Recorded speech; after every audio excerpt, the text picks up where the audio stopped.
What's up mga buddy? Dito tayo ngayon, nagdi-DIY. Ayan, as nakikita nyo, baklas yung fairings niya. Kasi kanina, nag-ride kasi ako papunta ng Pililya, tapos pabalik. Nung pabalik na ako, medyo na-crash tayo ng konti. Sumalpok tayo with a Honda Click sa BC intersection sa Sukat Interchange.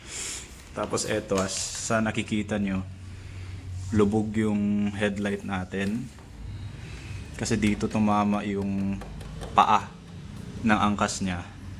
So as a result, may mga nabali na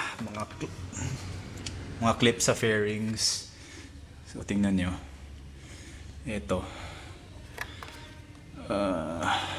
Wait. Ayan. So, binabaklas ko ngayon. Tas yung challenge ko din, kulang-kulang yung tools. So, nagpapabili pa ako ng mga tools. Simple lang na tools eh. Ito lang oh. Number 7 na T-wrench.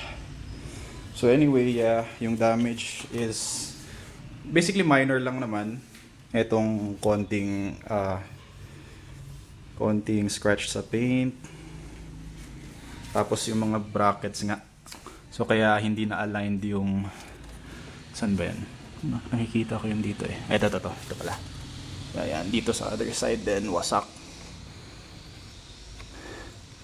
So didiskartehin ko na lang and lagyan ko ng mighty band. Hopefully gagana naman. So yun lang naman.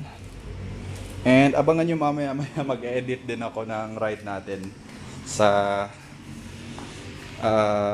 Pililya.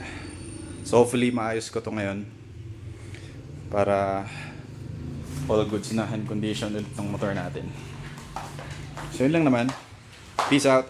Don't forget to like, subscribe mga buddy.